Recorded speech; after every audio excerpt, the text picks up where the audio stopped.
dignitary to this wonderful place is nothing like the White House to me. We are represented today, and your continent is represented by Gabon, Guinea-Bissau, Liberia, Mauritania, and Senegal, all very vibrant places with very valuable land, great minerals, great oil deposits, and wonderful people. Last month, the U.S.-Africa Business Summit had recorded an attendance record, actually, and generated $2.5 billion in new economic deals for the United States. On June 27th, the foreign ministers of the Democratic Republic of the Congo and Rwanda visited the White House to sign a historic peace agreement that we worked out. They've been fighting for 30 years. 7 million are dead, and they think the number is actually quite a bit higher than that. It's been a long and vicious fight, and I just wanted to say that the countries represented were very happy that we were able to solve that problem. I think over the next couple of weeks, the leaders of both countries will come to sign the final agreement. As you know, we had foreign ministers last week, but we're going to be signing an end to the horrible 30-year war. It's been going on for a long time. I've been reading about it, hearing about it, and it was a vicious war. It was a terrible war. I want to thank our outstanding senior advisor for Africa, Masad Boulos, for helping to mediate this breakthrough. He was very much involved in that settlement. Most people thought it couldn't be done. But there's still much more to be done, and we're going to be facilitating peace also in places like Sudan, where they have a lot of problems, Libya and others. We have there's a lot of anger on your continent, and we've been able to solve a lot of it. My administration is committed to strengthening our friendships in Africa through economic development efforts that benefit both the United States and our partners. And we're shifting from AID to trade. We had AID, or aid as we sometimes call it, right to trade. And trade seems to be a foundation that I've been able to settle a lot of these disputes, like as an example, India and Pakistan. Kosovo, Serbia. I said, you guys are going to fight, we're not going to trade. And we seem to be quite successful in doing that. To that end, we have closed the USAID group to eliminate waste, fraud, and abuse, which was tremendous waste, fraud, and abuse. And we're working tirelessly to forge new economic opportunities involving both the United States and many African nations. There's great economic potential in Africa, like few other places in many ways. In the long run, this will be far more effective and sustainable and beneficial than anything else that we can be doing together. I'm eager to work with each of you on your vital issues and also to discuss security. We've encouraged our staff at the White House to work along with these nations. There's such tremendous wealth there and potential there. We encourage the countries here today to make greater investments in defense, hopefully, of course, buying our equipment, because we do make the best defense equipment. I guess we proved that about 2 weeks ago in Iran, but we make the best equipment, best military equipment anywhere in the world by far. There's nobody close. And keep pursuing the fight against terrorism, which is a big problem in Africa. Immigration will also be on the agenda, and I hope we can bring down the high rates of people overstaying visas and also make progress on the safe third country agreements. And once again, I want to thank you all for being here, and it's an honor for me. Some of you I've met, and some of you I just got to meet, and I think it would be nice if you said a few words to the press, which is right back here. Do we have a camera over here? It'd be nice if you could, oh, there it is. You could speak to the, you don't want to turn your head so much. I do it a lot. It's not pleasant. But perhaps we could start with you, please. Thank you very much. Great gentleman, by the way. Merci pour m'avoir donné la parole, Monsieur le Président. Thank you for giving me the floor, Mr. President.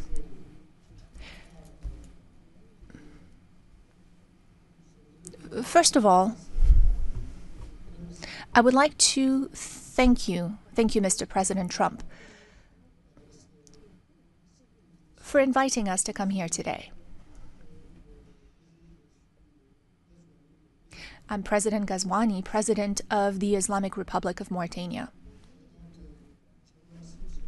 Thank you, Mr. President, for this invitation and the invitation you sent to the other colleagues present here today.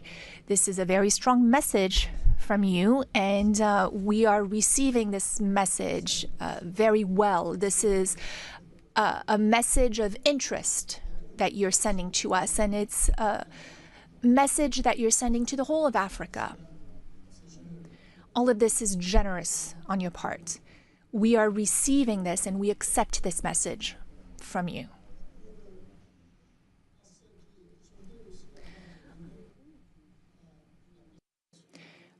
Before I talk about my country, I would like to let you know that we are delighted to see President Trump's commitment to our continent. Mr. President, in the short time you've been back in office, the last few months, you came to the rescue for peace. You did it in Asia with Pakistan and India. The war sort of started, and if it had gone on, the consequences could have been a real disaster.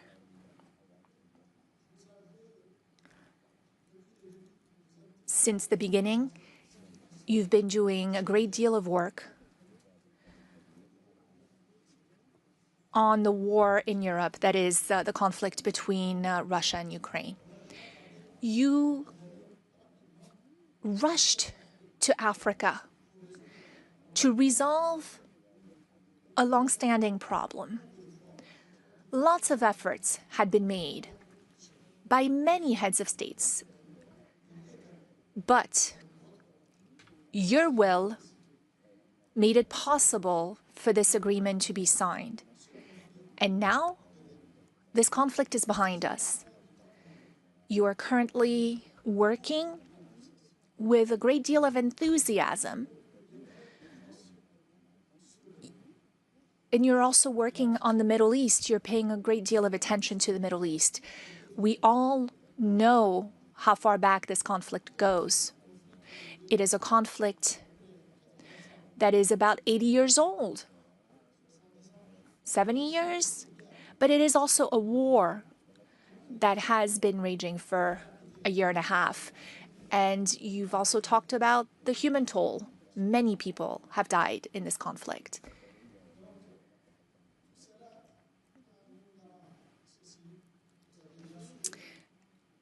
Of course, you also stopped the war between Iran and Israel.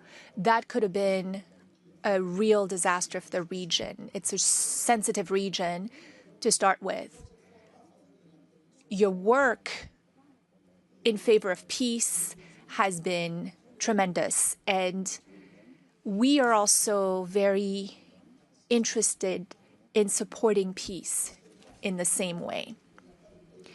When there's no peace, like you said earlier today, when there is no peace, a lot of other things are lacking. When there's no peace, it is difficult to have prosperity. It is difficult to have calm, to have a sense of quietness. It's hard to sleep. It's hard to go about your business every day.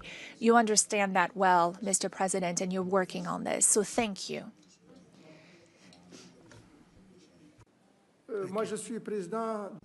I am the president of Mauritania.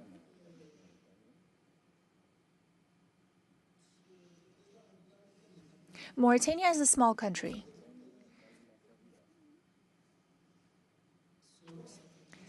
Depending on the criteria you apply.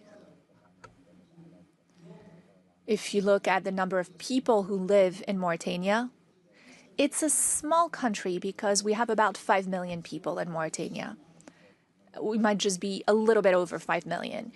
It's a small country also in the sense that what influence it has throughout the world. It's not like the US, Mr. President. Internationally, we understand that our weight, our influence is not that great, and we have no complex about this. It's also a small country because of our level of prosperity. We're not a very prosperous country. We have many problems related to the well-being of our population. But it is also a great country, a big country in other ways. Mauritania is a great country in the sense of its strategic position. It is on the Atlantic coast, which makes it a neighbor to the US. It is what unites North Africa and Sub-Saharan Africa, or what links the two. That is its strategic position, but also in terms of resources, we have a great deal of resources, many, many resources, and we have a lot of opportunities to offer in terms of investment. We have minerals, rare earths, rare minerals. We have manganese. We have uranium. And we have a good inclination that we have lithium and other minerals. We're the second largest producer for the last 60 years in Africa of iron ore. We produce a lot. And we have a lot of resources in our seawaters, so lots of fishing and whatnot. I don't want to spend too much time on this. But I appreciate it very much. I appreciate it. Maybe we're going to have to go a little bit quicker than this because we have a whole schedule. If I could just say it's, your name and your country would be great. Thank you, please. Muito obrigado, Sr. Presidente Trump, e sobretudo. Thank you, Mr. President, and for welcome and everything. For us, it's the second time here to come as a guest. The first time we had that meeting in Guinea-Bissau, but I will not talk so much. But Guinea-Bissau is a peaceful country, and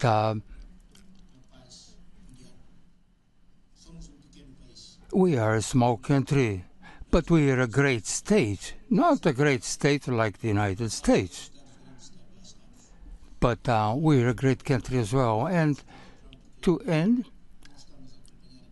we are be following your dynamics and the war with Russia and Ukraine. And you can count on Guinea-Bissau. Thank you very much. Thank you,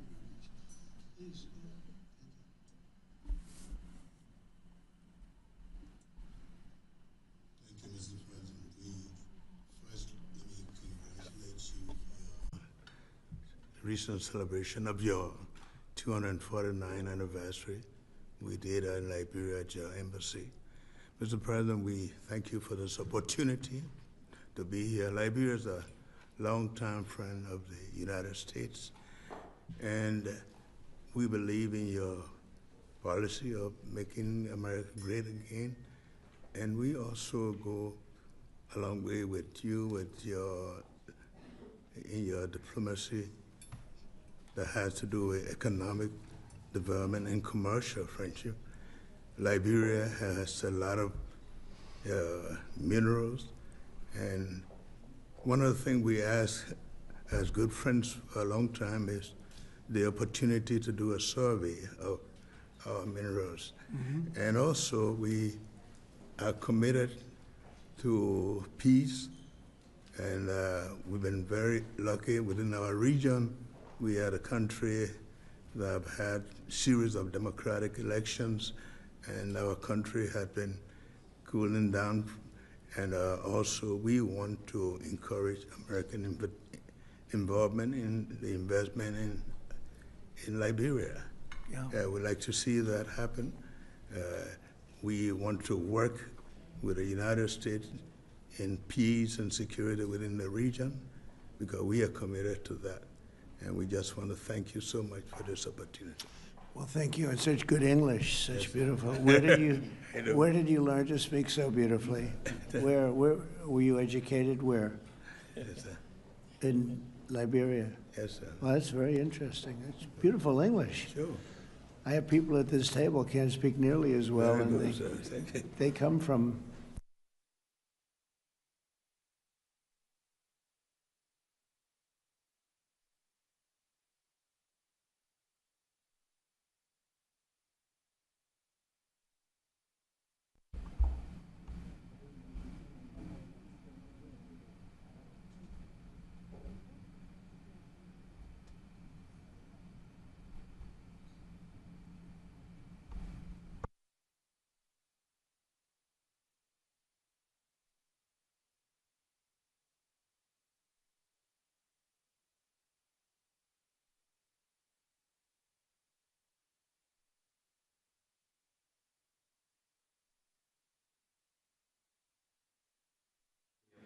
to meet a great American president.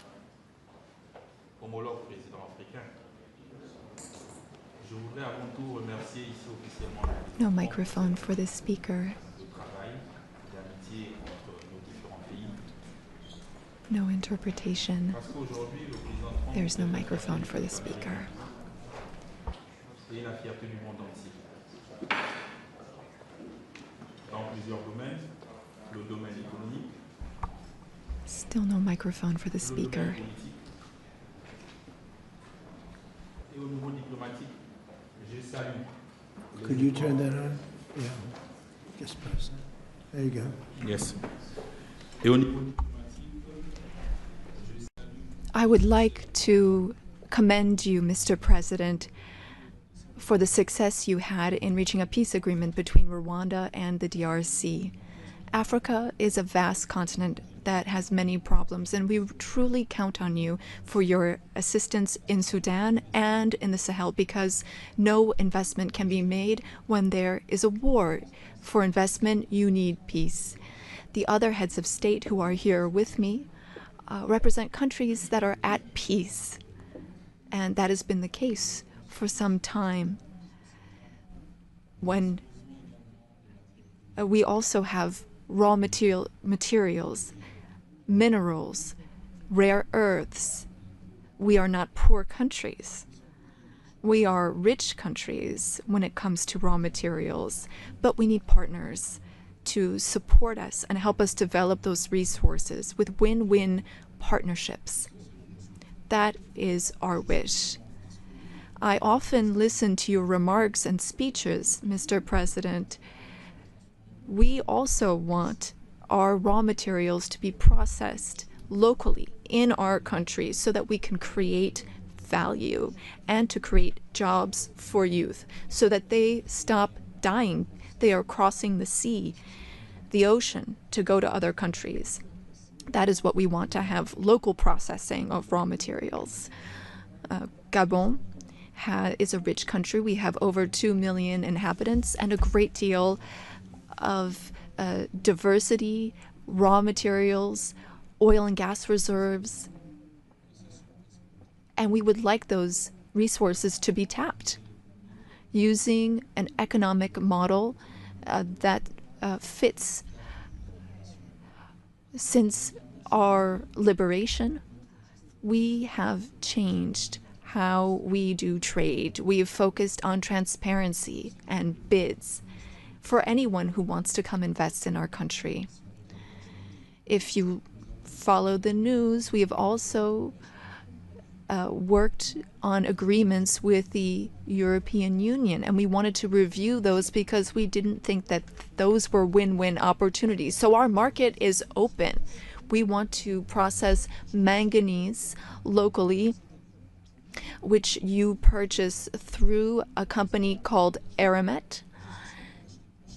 And I'm sure that it's more expensive compared to when you can come and buy it directly from us.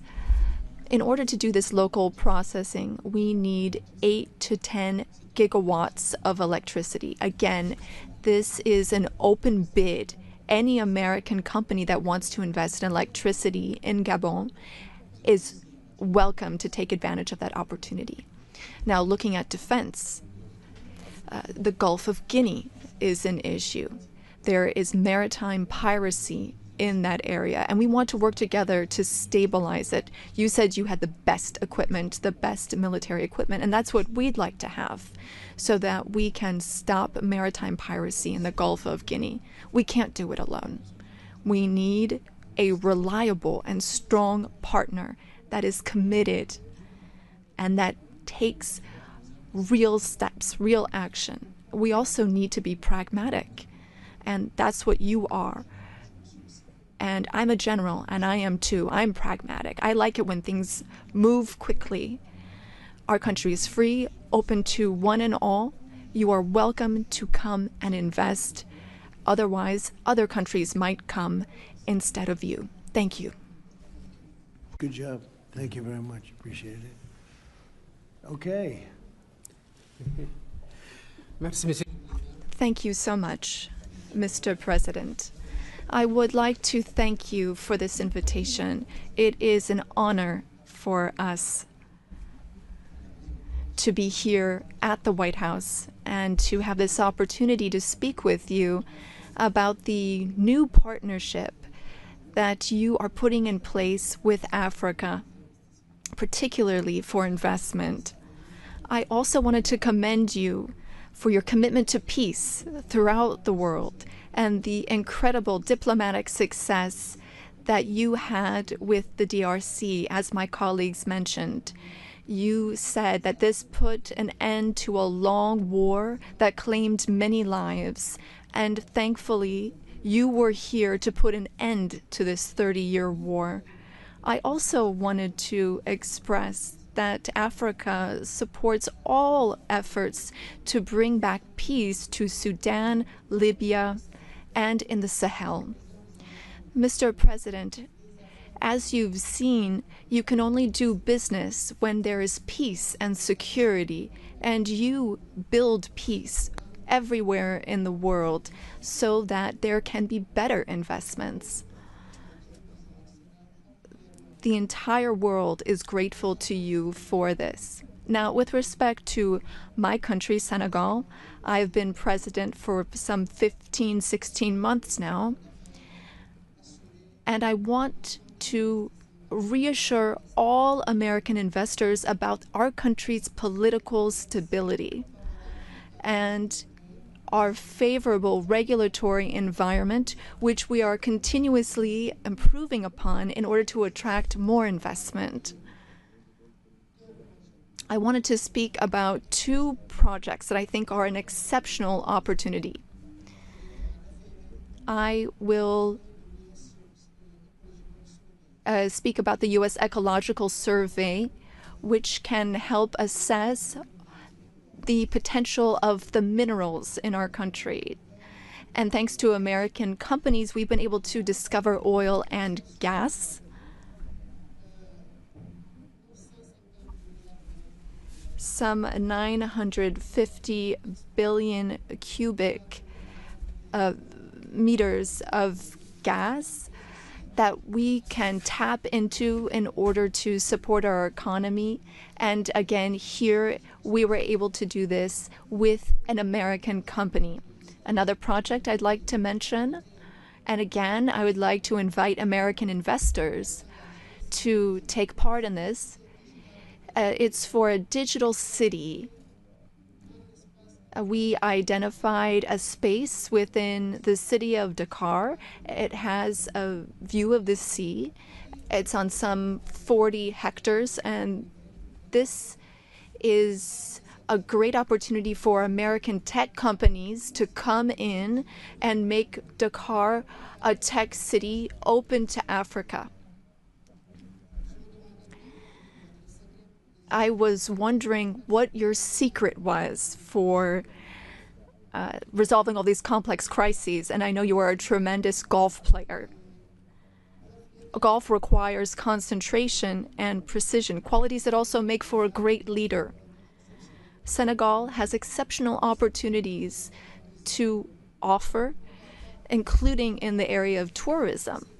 So perhaps an investment could be made in a golf course in Senegal. It would just be 6 hours by flight from New York, from Miami, from Europe, or from the Gulf, and that would be an opportunity for you to show off your skills on the golf course too. Thank you for your attention, sir. Nice. It's some way to show off my skills. It's a long trip to show off my skill, but that's really nice. And he's led a very interesting life. He looks like a very young person. He's a little older than he looks, but a fantastic job. He was treated very unfairly by his government, and he prevailed. And so congratulations on that. Really, congratulations. It was a great job. And you've all done a fantastic job. And so we'll be talking to you as we have the meal. Do you want to ask any questions, please? Where's my reporter from Africa? There you are. How are you? I'm fine, thank you, Mr. President. Very famous in Africa. Okay? You did it. Thank you, thank you. Yeah, thank you. Miss, I have one question for the African presidents and one question for President Trump. As you can see, Mr. President Trump, all the African presidents are very happy with your efforts to bring peace in the Democratic Republic of the Congo. My question to you is, today you are making history by receiving 5 African presidents and showing the interest of the United States to collaborate and to work close with the African nations. African continent is watching, African youth is watching, and this new approach that your administration is taking to deal with African nations, not only based on help, but in doing business that everybody can win, is really much appreciated for all the Africans. My question is, are you planning, Mr. President, in the future to travel to Africa to see firsthand all those countries in Africa, all those potential that those countries have? And for the African leaders, my question is, as you can see, President Trump is working to bring peace not only in Africa, but also in the world. Are you all considering to nominate President Trump for a Nobel Prize Peace? That's a very nice reporter. I got to meet her 2 weeks ago when we had the Congo and Rwanda, and we had some other people up from Africa, and that was the first time. But that's a very nice. I appreciate the questions. Very nice, actually. Would you like to? At some point, I would like to go to Africa. Absolutely, we're going to see what the schedule is, but at some point, I would like to do that very much. Would you like to give a fast answer, please? Thank you very much. Of course, we are supporting this. Microphone, please. Microphone, please. Of course, on soutient cette dynamique pour. We are in favor of this dynamic for peace. We are very committed on peace. I am the first head of state who went to Russia and who went to Ukraine both since the start of the war. I held the presidency of ECOWAS, and I went to see Mr. Putin. We spoke for 4 hours, and then I went to Ukraine. I spent 12 hours on a train to speak to President Zelensky. But now the weight of President Trump is something else altogether. We are with you. We are behind you to see what we can do to help bring peace back. No one wins when there's war. So you have our support so that we can bring peace back. Thank you.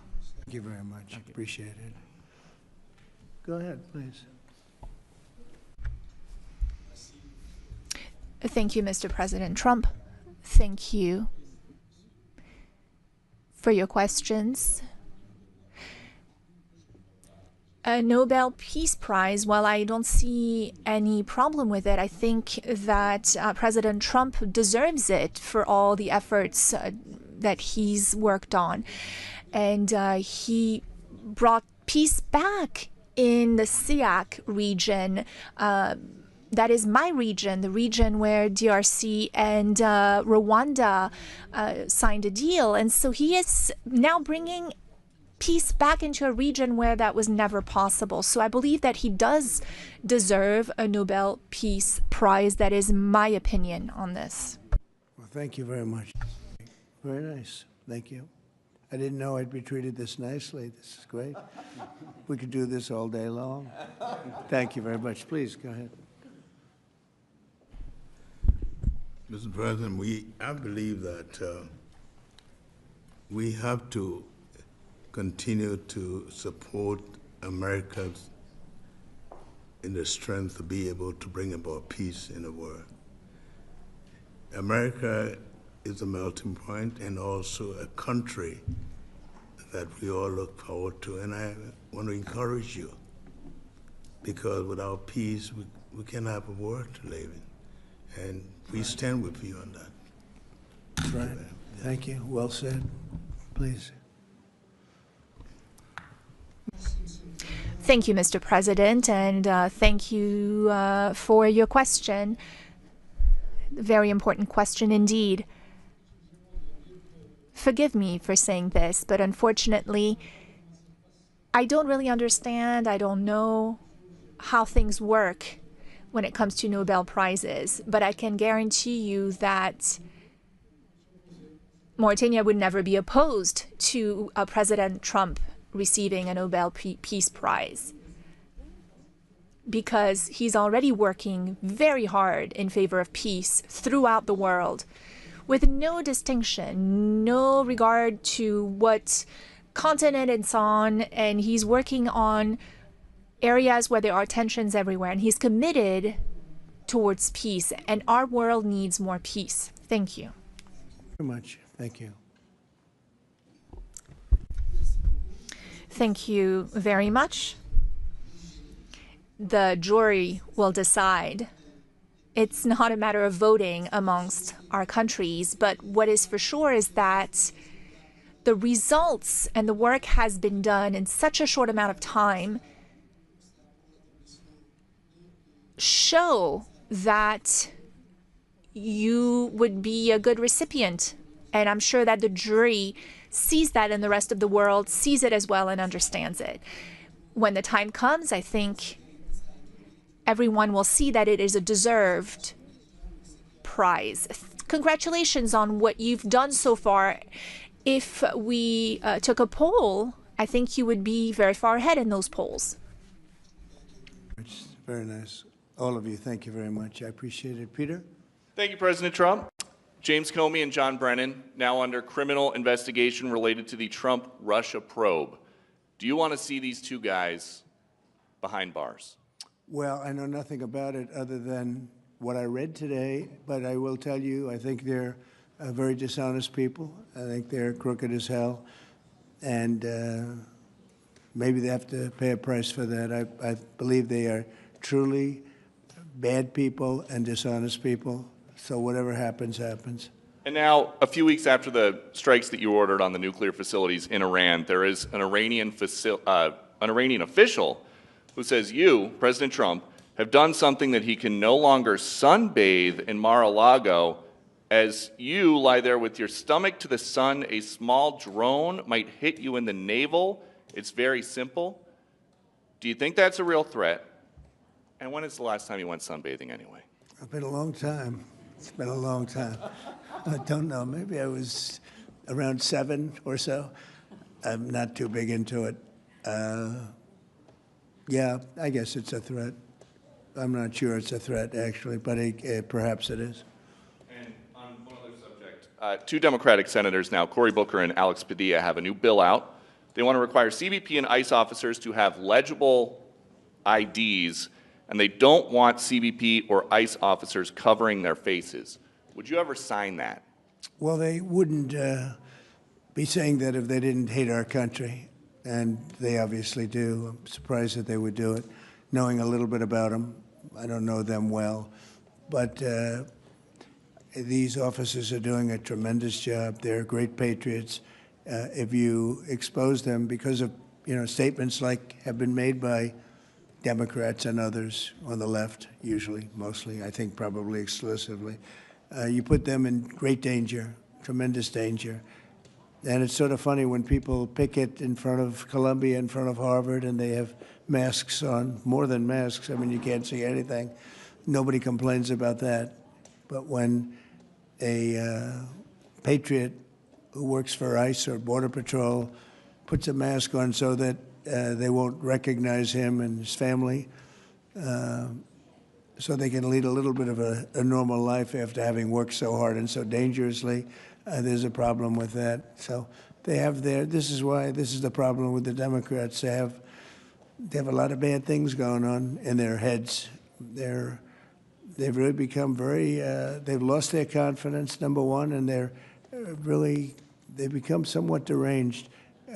I want to do whatever's necessary to protect our great law enforcement people, and they are right at the top of the list. And your Agriculture Department also announced this week that they are going to start limiting Chinese ownership of American farmland. Why do you think that the Chinese have been buying up all this farmland in our country so close to military installations? Well, I don't want to get into that. I have a very good relationship with President Xi. We're going to see, and I'm going to, they're going to be making a recommendation to me, but we have a very good relationship. As you know, they're paying a lot of tariffs to the United States now, and so I'm not going to get into that right now. Yeah, please. Yesterday, the Wall Street Journal reported that the White House was weighing whether to send another Patriot air defense system to Ukraine. Can you confirm that reporting?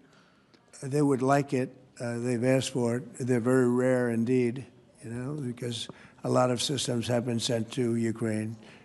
But they would like to. I know they made the request. We're going to have to take a look at it. It's very expensive system. It's a shame that we have to spend so much money on a war that would have never happened if I were president. That's a terrible, terrible war over there, and it's really a shame. It's very sad. When you talk about a system like that, highly sophisticated, tremendous amount of money, and they're doing it because they want to prevent death. They're getting hit hard, very hard. So we're looking at it. Also on Russia. Yesterday, sir, as well, Ukraine was hit by over 700 drones sent by Russia last night. What's your response to that attack? Well, I've been sort of letting people know I'm not happy about what's going on. It's a war that should have never happened. It should not happen now. They're losing. Now it's up. I've been saying 5,000. Now it's up to 7,000. Think of it, 7,000 people a week on both sides. 7,000 people, young, mostly military people, young souls are dead and dying, and it should be stopped. It should be stopped. Very sad to see what's happening. Yes, please. Sir, can you explain how you calculated your latest round of tariffs? Was there a formula that was used? And do you expect any of these countries to face tariffs as well? The formula was a formula based on common sense, based on deficits, based on how we've been treated over the years, and based on raw numbers. And we're going to have a couple of more coming out today. Brazil, as an example, has been not good to us, not good at all. We're going to be releasing a Brazil number, I think, later on this afternoon or tomorrow morning. But they're based on very substantial facts and also past history. You look at the past history. We never had anybody in the White House that understood the numbers or were into it like I have. We've taken in hundreds of billions of dollars in tariffs, hundreds of billions, and we haven't even started yet. And it's going to be a great thing for our country. I think it's going to be a fair thing for the world. And we really haven't had too many complaints because I'm keeping them at a very low number, very conservative, as you would say, number. And we haven't had, I'm sure they will be complaining at certain points, but we haven't had complaints. We've been treated very unfairly by both friend and foe. And friend has treated us very badly. It's not even believable that for so many years, I was using tariffs in my first administration. We had the most successful financially administration that there's ever been. This is going to be much better. But we got cut short with the COVID because I didn't think it was appropriate when, Italy, Spain, it's the horror show that a lot of the countries went through. So I cut it a little bit short. But we took in hundreds of billions of dollars, and we had the most successful term ever from a president financially. But this is going to be much more successful. Yes, please. Do you expect any of the countries here to face tariffs as well? I haven't thought of it, but I don't know. Let's see, I like him, and him. No, I don't think so, not too much. He's very good. He's a friend of mine now. Yes, Thank you for taking our questions, Mr. President. Okay. You talked about the amount of external revenue the country has brought in thanks to your tariffs. Can you talk about how these hundreds of billions of dollars that are getting brought in will help grow the country, and what do you hope to put it towards? Well, bigger than the tariffs, actually, are the fact that when you charge the tariffs at a certain point, they say, well, we can't pay those tariffs. It doesn't make economic sense. These are wealthy countries, and they or their companies will come into our country and build, and that's what's actually happening. If you had a very low tariff, there'd be no incentive to do that. If you have no tariff, like we used to have, which is so stupid, it's not even believable, but then obviously they make their product, the product in their country. They have the jobs, they have the income, they have the taxes, they have everything, and they just send it into us, and it's jobs that we wouldn't get. Now the wheel is turned. And what we're doing is more important, we're taking in hundreds of billions of dollars, money that we've never seen before. But more important than that, we have a lot of people that would rather not have to pay that. So they're coming in and they're building plants. AI, we're leading everybody, including China, by a lot with AI. They're building their own plant. You heard me say yesterday, they're building their own electric generating plants to go along with the factories or plants that they're building. If they want to do that, we're getting them fast approvals, very fast turnarounds. They're using mostly natural gas to start off, but they're using coal. They have the right to use coal. They have the right to use nuclear. Nuclear has come a long way in the last 5 years. So we're getting them very fast approvals. We have factories and plants building at a level that we've never had in this country before. Yeah. And secondly, a study from the Council of Economic Advisors. You put it on Truth Social yesterday. It showed that your assessment that tariffs would slow inflation was accurate, and that the prices of imported goods since February has fallen. That your assessment was right, the critics were wrong. Why do so-called experts continually misread your economic policy, sir? Well, it's not the experts. It's the fake news and a combination of that and the Democrats. I saw an ad on television today on Fox, and it was some ad about, Trump has raised costs. It's the opposite. I actually put out a statement. I brought down costs. I brought down the cost of groceries. I brought down the cost of energy, tremendously groceries.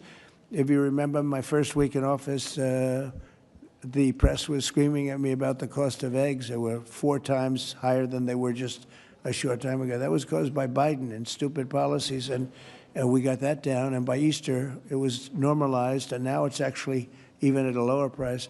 So when I see an ad like that, it's always good to respond. I feel you have to respond. It was an ad that things are more costly. No, they're much less costly. Yesterday, $1.99 a gallon. There's 3 states. We're selling gasoline at $1.99. You haven't seen that for a long time. And I brought costs way down, just about every cost. I can't think of a cost that went up, but just about every cost. So what they do is they lie. They take ads. You'd almost think that the advertising station would stop it because they know it's wrong. It's such a lie. All you can do is say it's a lie and explain it. I guess I have the ability to explain it at conferences like this, so I like to take advantage of it and do it. But costs are substantially down under the Trump administration. And as you know, Biden had the highest inflation, I believe, in the history of our country. They say 48 years, but regardless, I think it was really the highest in the history of our country.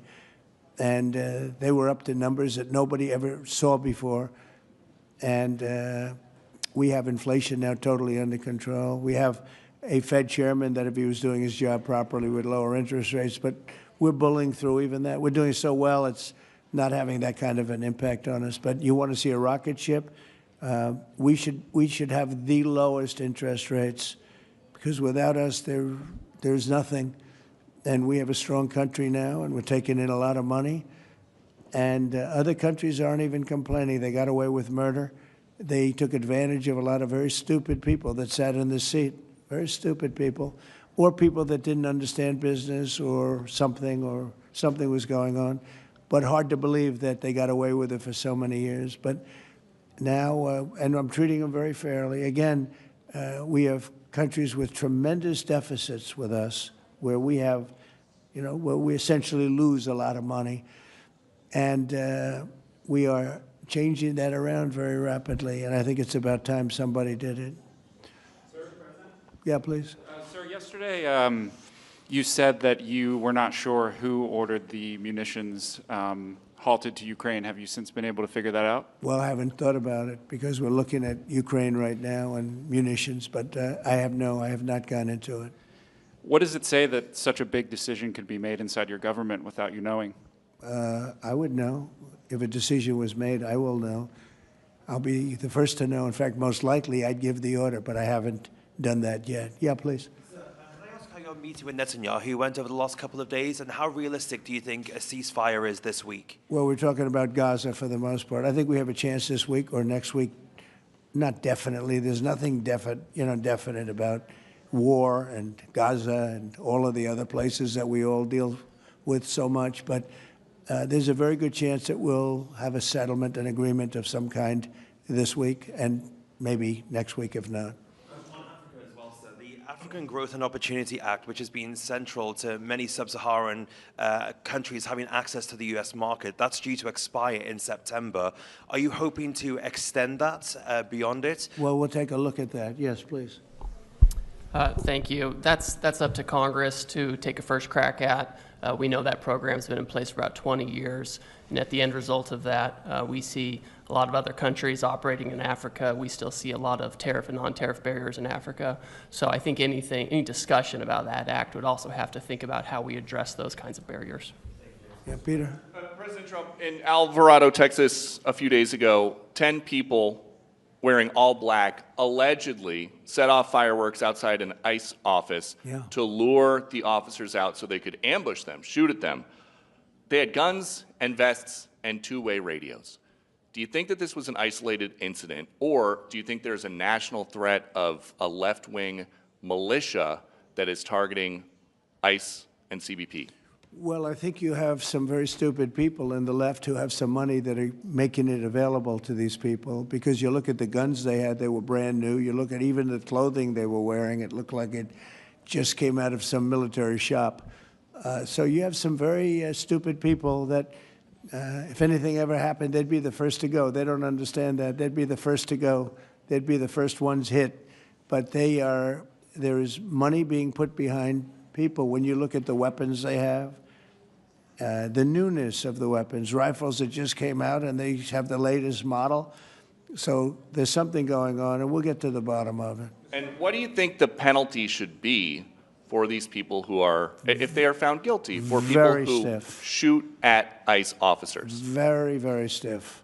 Very stiff. A long time in jail, a long time. And one got hit yesterday in the neck, and he fortunately is going to be okay, but he got hit yesterday in the neck. No good. And what would you think if I read you a quote from a lawmaker who says about ICE, to abolish it, to treat them as criminals or anything that is inappropriate and outrageous? And I told you that that was Democrat John Fetterman. Wow. It's, by the way, I assume when you read that, because you paused in the middle, you're going to have to read that again without the pause. Could you read that again, please? To abolish it, to treat them as criminals or anything that's inappropriate and outrageous. So he's saying that to treat the people that did the shooting is... Oh, okay, good. Because the way you read it, it really was the opposite. But that's okay. That's all right. I think that's what he meant. No, the new John Fetterman is exactly what you said. He's right. He's right. And we have to protect our police officers, and we will. And we have been, if you saw the stats released by the FBI the other day, the Murder rates way down, the lowest it's been in a long time, and that took place over the last 6 months. For the last 6 months, murder, it's a hell of a subject to have to talk about, but murder is way down at almost getting to be modern day records. So that's despite the fact that we have a lot of people that came into the country that shouldn't be here. Mr. President? Yes, please. So 2 questions, one on tariffs, the other on the IRS. On tariffs, China is reportedly softening their impact on U.S. tariffs in Africa, announcing last month that they would halt charges on imports for nearly all of its African partners. Good. Does this move by China influence your thinking, your approach to tariffs on the continent? Well, we treat Africa great in many different ways, including with tariffs. But, parts of Africa charge us tremendous tariffs, as you know.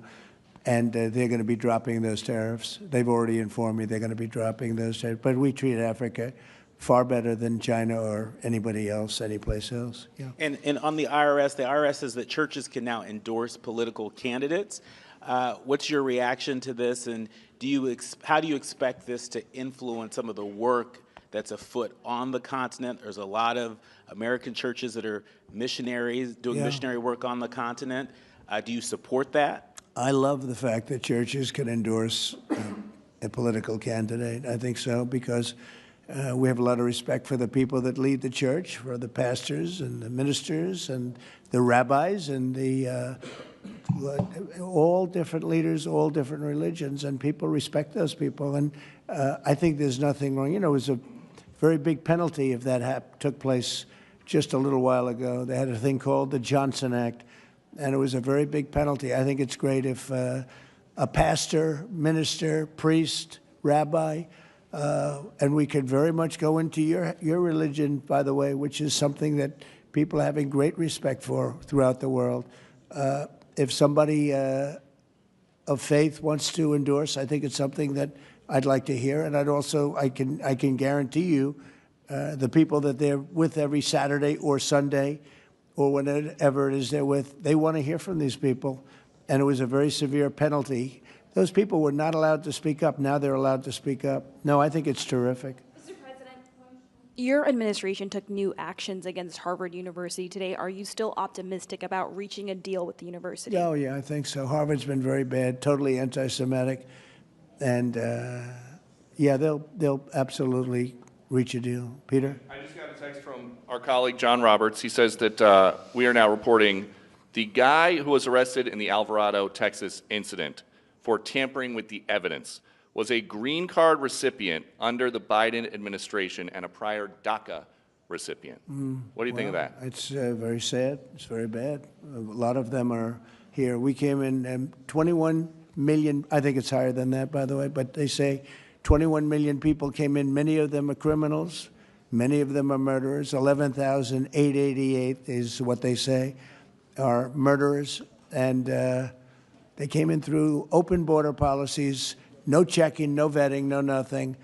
And we have a lot of that. And despite that, we have crime down, which is pretty amazing. And this is a And long say hello meeting, to so John. Say hello to John Roberts. I will. I'm sure he's watching this right now. A lot of news has broken since we've been in here.